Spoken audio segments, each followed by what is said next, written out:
Hi there, welcome back. We're coming to you from the studios of STL TV for STL TV Live. I'm Ivy Hartman, and we've got Holly Berthold of the Missouri Botanical Garden with us. And we've got some great things going on at the Missouri Botanical Garden. They have 3 campuses all throughout, one main campus here in the St. Louis city, and then we've got 2 other campuses. Of course, we've got Shaw Nature Reserve and then the Butterfly House. And what I find interesting is that there's always something going on year-round.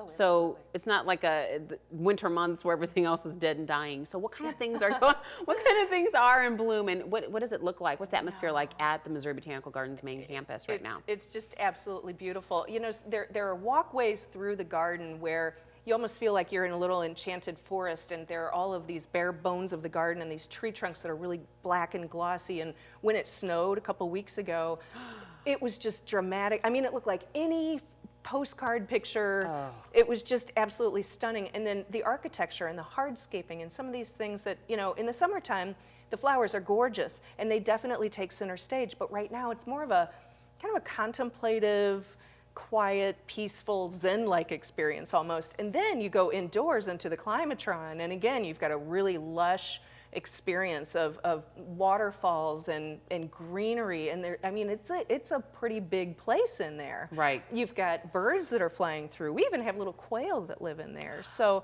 imagine, you know, it's 10 degrees out and you're in the tropics, and you look up and there's snow on the roof and everything. And then over in the Linnaean House, which is one of the oldest, it is the oldest operating greenhouse west of the Mississippi. We have all the camellias. They're hot pink, they're striped, they're red, they're just full of life, and it just feels like spring is coming. That is a great draw for people. But another great thing to do that you offer are classes at all 3 of the campuses. But talk about some of the things that you offer for people to register for. By the way, registration starts February 1st. Yes, it does. And so from March through August, again, at all 3 campuses, we have everything from sushi making to chocolate tasting to cheese tasting. We have a lot of art classes that are going on. People love to come out and just paint. Just sit down right where you are and paint what you see, and you're going to come up with something really beautiful. And then, of course, the gardening classes too. So, you know, how do I grow lettuce in my? How do I start herbs in my garden right now? Or how do I do it on a grand scale? And then we've got things like wreath making with natural ingredients and things like that, natural materials and things like that. And something for all ages, so that you go online to mobot.org to register for classes starting February 1st. Sounds like things are running from March through August. Is that right? Okay. For classes. Okay. Yes, that term. Well, their registration, like she said, is for the classes between March through August, begin on February 1st. The website is mobot.org/classes. But I think we all know, when we're familiar with the Missouri Botanical Garden, we think of some of the special events that are going on there. So get your calendar.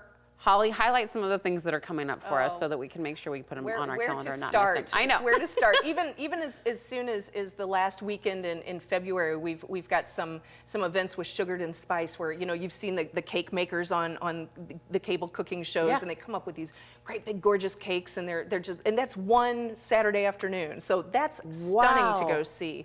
Then there are things like the Valentine's Day dances or the dinners. There's around the world wine tasting dinners. So there's always something going on. In our website, you just click onto the month, the day that you have a date with your sweetie, and you will see a list of fabulous things to do. And again, not just at the main campus, but, you know, we've got a Valentine's night hike, so popular, and people go out at night and then they come back and they snuggle and drink hot chocolate next to the fire. So those are some of the things that, you know, you can seek them out and hear about them, but my gosh, we also have Chinese Culture Days, Japanese Festival, Best of Missouri Market, just great stuff all the time. And we know what a real jewel we have here in St. Louis because, comparatively speaking, there are other places that you go in the country to botanical gardens, and we've got a great value for what you get, you know, in terms of going somewhere. So membership does have its privileges and helps support the garden, but also there's some other ins and outs that St. Louis city residents and county residents might want to know about so that they can get into Yeah. the garden and experience it. Yeah, sure. On Wednesday and Saturday mornings, garden's open free, and it's open early. So early morning walkers, 7 o'clock, you can get into the garden and get that little walkabout done before the day even starts, and it's just a terrific way to start the day. Awesome. Find out everything that we've been talking about here, including the classes or more about any of the 3 campuses, Missouri Botanical Garden, online at mobot.org. You know, I got to be honest with you. We like to keep everybody informed here, and social networking is a great way for us to do that. We're on Facebook and Twitter, and then of course we draw everybody to our YouTube site.